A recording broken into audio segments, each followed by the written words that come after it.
बाद anaerobic training है।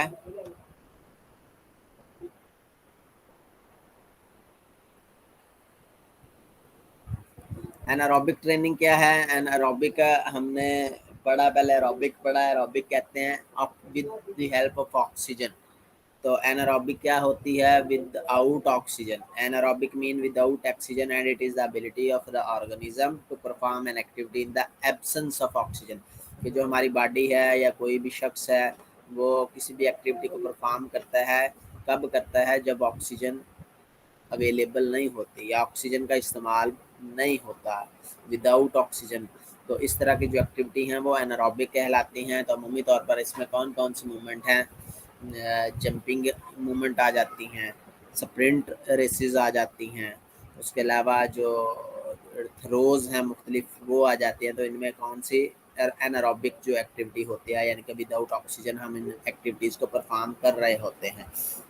Aerobic में क्या है? इंडोरेंस वाली आ जाती हैं, यानी कि जिसमें ऑक्सीजन की जो है वो ज़रूरत होती है और जो भी हम वर्क करते हैं वो लॉन्ग पीरियड ऑफ टाइम चलता है, तो उसको एरोबिक एक्सरसाइजेज कहा जाता है। तो एनारोबिक ट्रेनिंग जो है वो स्पेसिफिकली डेवलप की जाती है किस मकसद के लिए? हमारे जो दो एनारोबिक एनर्जी सिस्टम हैं उनकी डेवलपमेंट के लिए। And often develop power, strength and speed in the process. तो एनारोबिक ट्रेनिंग इस मकसद के लिए की जाती है। अब दो एनर्जी सिस्टम कौन कौन से हैं एनारोबिक एनर्जी सिस्टम? एक लैक्टिक एसिड सिस्टम है और दूसरा ए लैक्टिक जो एसिड एनर्जी सिस्टम है। दो सिस्टम हैं, ये दोनों एनारोबिक के जो है वो अंडर आते हैं। तो for these activity energy production come either from break down of phosphagen. Phosphagen कौन सी होती है? जो हमारे मसल्स में जो एनर्जी स्टोर होती है एटीपी की फॉर्म में और सीपी की फॉर्म में, और या जो और form glycolysis of muscle glycogen, या जो ग्लाइकोजन की शेप में हमारे जिगर में जो स्टोर होती है और वो फिर ग्लूकोज में कन्वर्ट होकर मसल की तरफ आती है। तो मसल ग्लाइकोजन जो होती है, यानी कि जो मसल में ग्लाइकोजन स्टोर होती है, तो उनकी वजह से उस अमल को क्या कहते हैं? ग्लाइकोलाइसिस। तो ये जो दो एनर्जी सिस्टम हैं इनकी वजह, यानी कि ये डिपेंड करते हैं, इनकी वजह से जो है वो ये दोनों एनर्जी सिस्टम चल रहे होते हैं, इलेक्ट्रिक एसिड सिस्टम और लैक्टिक एसिड सिस्टम। तो अगर हम इलेक्ट्रिक की बात करें तो the process of production of energy due to break down of ATP and CP, यानी कि फास्फोजन जो है is term as alactic acid mechanism. इसमें क्या होता है? The amount of phosphagen, phosphagen कौन सी है जो स्टोर है in muscle, is limited and can supply oxygen for high intensity activity lasting for 8 to 10 second. कि जो हमारे पहले जब भी कोई इंटेंसिटी के साथ हम जब वो एक्टिविटी परफॉर्म कर रहे हैं, स्प्रिंट रेस ही है, तो पहले 8 से 10 सेकंड का जो दौरानिया है अमूमी तौर पर उसमें जो एनर्जी मसल्स को मिलती है वो कौन सी होती है? जो कि ऑलरेडी मसल में स्टोर होती है एटीपी की फॉर्म में और सीपी की। तो उनके ब्रेक डाउन से जो एनर्जी मिलती है उसको क्या कहा जाता है? Electric acid system. अब साइंटिफिक लैंग्वेज की अगर हम बात करें तो जब ए का लफ्ज़ यूज़ किया जाता है, ए का, तो उसका मतलब होता है विदाउट या एब्सेंस। तो इलेक्ट्रिक एसिड सिस्टम इसका मतलब है इस सिस्टम में लैक्टिक एसिड मौजूद नहीं है, विदाउट है इलेक्ट्रिक एसिड सिस्टम, यानी कि इसमें कोई लैक्टिक एसिड बॉडी में प्रोड्यूस होना अभी शुरू नहीं हुआ होता, क्योंकि एनर्जी का जो ब्रेकडाउन है वो एटीपी और सीपी जो की जो मसल में स्टोर है उनके साथ जो है वो ये हमारी एनर्जी मिल रही है। तो ये इस वजह से क्या है, बिल्कुल शॉर्ट टर्म होता है, क्योंकि मसल में ज़्यादा एनर्जी स्टोर नहीं होती। तो 8 से 10 सेकंड का जो टाइम पीरियड है वो होता है। जबकि लैक्टिक एसिड सिस्टम है वो क्या है? Production of energy due to glycolysis. Glycolysis यानी कि जो ग्लाइकोजन कन्वर्ट होती है, तो फिर वो क्या बनती है? जब ऑक्सीजन प्रॉपर वहाँ पर नहीं पहुँच रही होती तो वो क्या बन जाता है? लैक्टिक एसिड बन जाता है, जिसे अमूमी तौर पर बाद में हम फटीग कहते हैं, जी खलियाँ पड़ गई हैं। तो production of energy due to glycolysis of muscle glycogen is called lactic acid mechanism. तो ये दो एनर्जी सिस्टम है, एक को लैक्टिक एसिड सिस्टम कहा जाता है, लैक्टिक एसिड एनर्जी सिस्टम, और दूसरा इलेक्ट्रिक एसिड एनर्जी सिस्टम। तो एनारोबिक की हम सिर्फ बात करेंगे तो anaerobic capacity depend upon the following factor. मुख्तलिफ जो फैक्टर हैं वो कौन कौन से हैं? Adenosine triphosphate and creatine phosphate store in the body, जो कि हमारी बॉडी में स्टोर है। तो जितनी वो ज़्यादा होगी उतना ही हमारा एनारोबिक कैपेसिटी, इसका मतलब है वो बेहतर है। इसके बाद ability of the alkali reserve of the body to neutralise lactic acid. Buffer capacity जिसे कहा जाता है। तो बफर कैपेसिटी में क्या होता है कि जो लैक्टिक एसिड है उसको न्यूट्रलाइज करते हैं, यानी कि हमारे बॉडी में जो अल्कली है वो मौजूद होती है, तो वो लैक्टिक एसिड जल्दी इकट्ठा नहीं होने देती। तो ये जितनी ज़्यादा बफर कैपेसिटी हमारे बॉडी में होगी, डेफिनेटली जो हमारा परफॉर्मेंस है वो उतनी बेहतर होगी। एनारोबिक कैपेसिटी में एनारोबिक कैपेसिटी उतनी ही ज़्यादा होगी। उसके बाद ability of the individual to tolerate high concentration of lactic acid in the blood and muscle. Lactic acid tolerance कितनी है हमारे मसल्स में या ब्लड में, तो वो जितनी ज़्यादा होगी लैक्टिक एसिड टॉलरेंस, उतना ही एनारोबिक कैपेसिटी बेहतर होगी। उसके बाद amount of oxygen consumed by the working of muscle पर मिनट, VO2 मैक्स जो हमने किया था, तो VO2 मैक्स जितनी है उस वो हमारी जो वाइटल कैपेसिटी है वो ज़्यादा होगी, तो डेफिनेटली एनारोबिक कैपेसिटी ज़्यादा होगी, क्योंकि उससे क्या है कि हमारे जो मसल्स हैं उनमें ऑलरेडी ऑक्सीजन मौजूद होती है। तो there are two important work time that mark a shift in emphasis from one of three energy system to another. सबसे जो पहले 10 सेकंड है उसमें कौन सा सिस्टम चल रहा होता है, ये इलेक्ट्रिक एनर्जी सिस्टम जो है। After 10 second of intense muscular activity the energy system provide the majority of energy shift from anaerobic electric to lactic acid. के पहले जो 10 सेकंड है उसमें तो हमें जो एनर्जी मिल रही है बॉडी जो प्रोड्यूस कर रहे हैं वो इलेक्ट्रिक एनर्जी सिस्टम यानी कि फास्फोजन की वजह से थी। उसके बाद फिर जो हमारी बॉडी है वो शिफ्ट कर जाती है एनारोबिक लैक्टिक एसिड सिस्टम की तरफ। और जब अगर हम वो ये पीरियड जो है वो तकरीबन 1 से 2 मिनट रहता है लैक्टिक एसिड सिस्टम, उसके बाद after about 1 minute of intense activity the shift is way from the anaerobic lactic acid to aerobic system की तरफ चले जाते हैं हम। तो एरोबिक सिस्टम में फिर क्या है कि ऑक्सीजन रिक्वायर्ड होती है।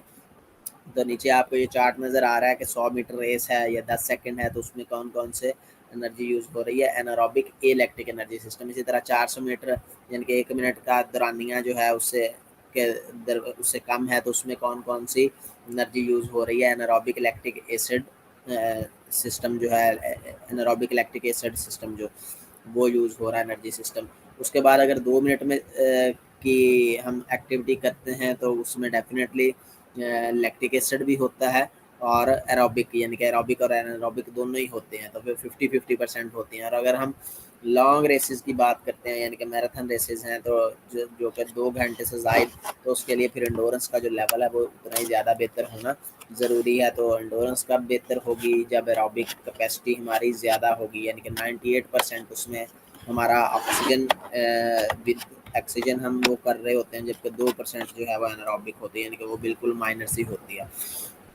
तो एनारोबिक इनको एक्सप्लेन कर लेते हैं दोनों सिस्टम को। एनारोबिक इलेक्ट्रिक एनर्जी सिस्टम के जो पहले 10 सेकंड है एनर्जी के, वो refer to as the store और स्टार्टअप एनर्जी सिस्टम कहा जाता है इसको। This system provide energy when sports person do burst of high speed और हाई रेजिस्टेंस, यानी कि movement lasting up to 10 second. यानी कि स्प्रिंटर है तो स्प्रिंटर ने जब स्टार्ट लेना है, जैसे ही फायर होगा तो उसने जो एनर्जी है वो ब्रस्ट की फॉर्म में, ताकि जो उसका रिएक्शन टाइम है वो कम से कम हो और जो स्पीड है वो उसको ज़्यादा जो है वो बूस्ट अप कर सके। तो इस वजह से जो हाई स्पीड होती है और हाई रेजिस्टेंस होती है, तो स्पोर्ट्स पर्सन जो है वो ब्रस्ट की शक्ल, ब्रस्ट एनर्जी जो है वो समझे यूज़ होती है, लेकिन ये ज़्यादा देर तक नहीं इसको हम यूज़ कर सकते। 10 सेकंड का जो टाइम होता है। The store energy in the muscle which are used up in the intense burst of activity return to the normal level within 2 to 30 minutes of rest। क्या अगर हम 10 सेकंड इस तरह जो यानी कि अचानक ट्रेनिंग अगर कर रहे हैं, तो अमूमी तौर पर के इसमें हम जो एक्टिविटी करते हैं वो 60 मीटर की जो है वो स्प्रिंट लगाते हैं, तो उसके बाद अगर 2 से 3 मिनट रेस्ट दे दिया जाए तो जो हमारा बॉडी है वो डेफिनेटली वो नॉर्मल हो जाती है। अगर जो फास्फोजन लेवल है वो वापस आ जाता है 2 से 3 मिनट की रेस्ट के बाद, तो हम दोबारा उस जो स्प्रिंट है उसको लगाने के लिए तैयार हो सकते हैं। Anaerobic electric energy system is developed by alternating period of work and rest। the work time should be very intense।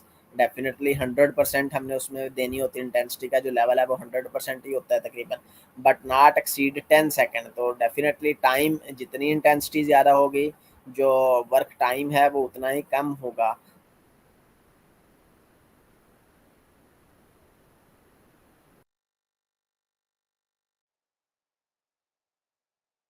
Duration of intensity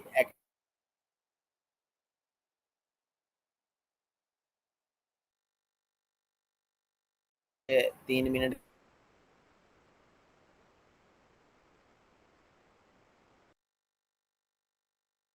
और हम दोबारा वो एक्टिविटी। सर आपकी आवाज़ नहीं आ रही।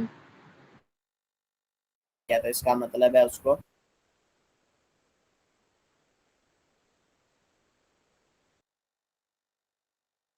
उसके अंदर है एनारोबिक कैपेसिटी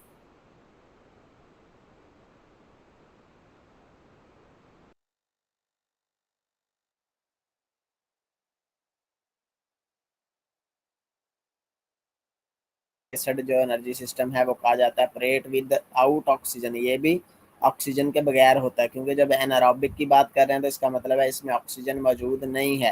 तो एनारोबिक की फिर आगे हमने दो फर्दर टाइप देखी हैं। एक ए लैक्टिक है, यानी कि है एनारोबिक, ऑक्सीजन के बगैर है, लेकिन उसमें लैक्टिक एसिड भी मौजूद नहीं है, लैक्टिक एनर्जी मौजूद नहीं है। जबकि एनारोबिक लैक्टिक एनर्जी में इसमें है ऑक्सीजन के बगैर, लेकिन इसमें लैक्टिक एनर्जी जो है वो यूज हो रही है। This energy system is capable of high level of intensity, but this intensity prevent the removal of waste product। Intensity तो ज़्यादा होती है, लेकिन वो इंटेंसिटी ज़्यादा होती है, ऑक्सीजन का जो लेवल है वो कम होना शुरू होता है, ऑक्सीजन उतनी होती नहीं है वहाँ पर। तो उस वजह से क्या है, जो वेस्ट प्रोडक्ट है, यानी कि जो मसल कंट्रैक्शन की वजह से जो कार्बन डाइऑक्साइड वहाँ पर बन रही है वो रिमूव नहीं हो पा रही। तो उसकी वजह से फिर क्या है, वहाँ पर लैक्टिक एसिड जो है वो बन जाता है। As a result lactic acid can accumulate within muscle cell and blood and is major cause of fatigue. तो यही लैक्टिक एसिड होता है जो कि बाद में फटीग की वजह बनता है, which eventually slow the sports person. तो उसकी वजह से जो स्पोर्ट्स पर्सन है उसकी कारकर्दगी में कमी आ जाती है। तो इस एनारोबिक लैक्टिक एसिड से छुटकारा कैसे पाना है? Getting rid of lactic acid after activity is a much slower process than the replacement of energy store. यानी कि अब उसमें हमने इलेक्ट्रिक में पढ़ा था कि उसमें अगर हम 2 से 3 मिनट भी रेस्ट दे दें तो जो मसल में एनर्जी है वो रिप्लेस हो जाती है, यानी कि एनारोबिक लैक्टिक सिस्टम में। लेकिन जब अगर लैक्टिक एसिड इकट्ठा वहाँ पर हो जाएगा तो इससे छुटकारा पाना थोड़ा सा लंबा हो जाता है। यानी कि इसमें हमें रेस्ट का जो पीरियड है वो बढ़ाना पड़ता है, यानी कि 5 से 10 मिनट जो है वो हमें रेस्ट देना पड़ती है। It may take more than 1 hour for lactic acid level to return to their pre exercise. और अगर लैक्टिक एसिड ज़्यादा है तो फिर वो टाइम पीरियड उतना ही ज़्यादा बढ़ता जाएगा, अमूमी तौर पर 1 से 2 घंटे। फॉर एग्जांपल है, हमने अगर 2 से 3 मिनट की एक्टिविटी परफॉर्म की है तो डेफिनेटली उसमें हमें जो रेस्ट पीरियड है वो 10 से 15 मिनट का रिक्वायर होगा। अगर हमने एक्टिविटी परफॉर्म की है 30 मिनट तो हो सकता है उसके लिए हमें 24 घंटे भी दरकार हों जो रेस्ट पीरियड के। तो इस तरह जो है वो डिपेंड करता है हमारे वर्कलोड के ऊपर और जो टाइम ड्यूरेशन है उसके ऊपर। तो anaerobic lactic acid anaerobic lactic energy क्या करते हैं? Light activity such as walking और jogging following intense effort speed up the removal of lactic acid. कि हम अगर फौरी तौर पर बैठ जाएंगे तो डेफिनेटली लैक्टिक एसिड तो वहाँ पर इकट्ठा हो जाएगा। तो क्या करना चाहिए अमूमी तौर पर, जब हम एक्टिविटी परफॉर्म करते हैं तो वॉकिंग करनी चाहिए, जॉगिंग करनी चाहिए, ताकि जो लैक्टिक एसिड है वो रिमूवल जो उसका है वो स्पीड अप हो सके। First 10 minute of active recovery produce the greatest reduction in lactic acid system. अमूमी तौर पर एक्टिव जो इसके आफ्टर द एक्टिविटी हम क्या करते हैं, खिलाड़ी को क्या कहा जाता है कि आप लंबे सांस खींचें ताकि ऑक्सीजन ज़्यादा से ज़्यादा अंदर जा सके। तो वो जब एक्टिव रिकवरी में क्या कर रहे हैं, लंबे सांस ले रहे हैं, तो ऑक्सीजन जब ज़्यादा जाएगी तो वो हमें हेल्प आउट करती है ताकि जो लैक्टिक एसिड है वहाँ पर इकट्ठा हुआ वो भी जल्दी से रिमूव हो सके। Anaerobic lactic energy system is developed by intense workload for 10 second to 2 minute duration. तो अमूमी तौर पर 10 सेकंड से 1 मिनट 2 मिनट का ये टाइम पीरियड होता है। तो इसकी बुनियाद पर जो रेस्ट पीरियड है will depend on the duration of work and should be 3 to 10 minute to allow removal of most of the lactic acid produced. तो अगर हम बात करें तीनों सिस्टम की, एरोबिक तो हम पहले कर चुके हैं, तो दोनों जो एनारोबिक के हैं उनकी तो इस चार्ट में उसकी कंप्लीट एक डिटेल की फॉर्म में है कि कितना ड्यूरेशन हो, कितना डिस्टेंस हो, कितना इंटेंसिटी है, रिपीटिशन कितनी है, रिकवरी कितनी है, सेट कितने लगा सकते हैं और हर सेट के बाद जो रिकवरी है वो कितना। तो अगर हम एनारोबिक इलेक्ट्रिक की बात करते हैं तो ड्यूरेशन जो है वो अमूमी तौर पर जो हमने बात की कि वो 10 सेकंड से कम टाइम पीरियड जो है वो होता है। तो अमूमी तौर पर इस एरिया इसमें हम जो फासला वो कितना कवर करते हैं, 20 मीटर से 80 मीटर के दरमियान जो है वो फासला तकरीबन कवर करते हैं। अगर हम एनारोबिक लैक्टिक की बात करते हैं तो वो 10 सेकंड से 1 मिनट का टाइम है, तो उसमें अमूमी तौर पर 80 मीटर से 400 मीटर का जो फासला है वो कवर किया जाता है। जबकि एरोबिक एनर्जी सिस्टम का भी शुरू हो जाता है जब टाइम पीरियड हमारा 1 मिनट से ऊपर हो, यानी कि 1 मिनट से 60 मिनट या इससे प्लस हो जाए, तो फिर कौन सा एनर्जी सिस्टम यूटिलाइज होता है वहाँ पर, एरोबिक एनर्जी सिस्टम। तो वो कब, यानी कि उसमें जो डिस्टेंस है अमूमी तौर पर 400 मीटर से ऊपर शुरू हो जाता है और मैराथन रेस तक जो है वो जाता है, तो उसमें एरोबिक एनर्जी सिस्टम ही यूज़ होता है। तो इंटेंसिटी को अगर हम देखें तो एनारोबिक ए लैक्टिक में जो इंटेंसिटी है वो मैक्सिमल होती है, यानी कि 90 से 100%। तो क्या होती 100% है, यानी कि मैक्सिमम जो इंटेंसिटी वो एनारोबिक ए लैक्टिक में होती है। जबकि एनारोबिक लैक्टिक में वो इंटेंसिटी में थोड़ी सी कमी आ जाती है, लेकिन वो भी मैक्सिमम ही होती है 90 से 100। जबकि अगर एरोबिक की हम बात करते हैं तो उसमें इंटेंसिटी का लेवल है वो कम होता है, यानी कि हम स्लो पेस से वो जो परफॉर्मेंस वो एक्टिविटी परफॉर्म कर रहे हैं, यानी कि उसमें इंटेंसिटी का लेवल 50 से 75% जो है वो हो जाता है। तो एनारोबिक इलेक्ट्रिक की अगर हम रिपीटिशन की बात करते हैं तो रिपीटिशन क्या है, उसमें 3 to 4 टाइम जो है वो रिपीटिशन जो है वो हम कर सकते हैं। लेकिन प्रॉपर रिकवरी कितनी, यानी कि एक हमने रिपीट करनी है तो उसमें हमें 1 से 3 मिनट का जो टाइम पीरियड है वो देना पड़ेगा, 3 मिनट का रेस्ट पीरियड जो है वो देना पड़ेगा। इसी तरह अगर हम एनारोबिक लैक्टिक की बात करते हैं तो उसमें हम 1 से 5 जो मरतबा जो है रिपीटिशन करते हैं, लेकिन डेफिनेटली क्योंकि टाइम ज़्यादा है तो हमें रिकवरी भी ज़्यादा चाहिए, यानी कि 2 से 10 मिनट जो एक एक्टिविटी करने के बाद जो है वो हमें रेस्ट चाहिए होता है। इसी तरह एरोबिक में है तो वो चूँकि पेस बिल्कुल स्लो होती है, इंटेंसिटी स्लो होती है, तो अमूमी तौर पर 3 से 20 मरतबा जो है वो रिपीटिशन उसकी कर सकते हैं, सिर्फ किस वजह से कि इंटेंसिटी का जो लेवल है वो कम है और रेस्ट पीरियड जो है वो अमूमी तौर पर 1 से 3 मिनट होता है। तो सेट की अगर हम बात करें तो जो तीनों एक्टिविटी हैं तो तीनों में 1 से 4 सेट जो लगाए जा सकते हैं और रिकवरी टाइम जो है वो पर सेट 8 से 10 मिनट का है। इसी तरह एरोबिक एनारोबिक लैक्टिक में 10 से 20 मिनट का और एरोबिक में 5 से 8 मिनट का जो है वो रिकवरी टाइम होता है। तो ये 2 सिस्टम थे एनारोबिक ट्रेनिंग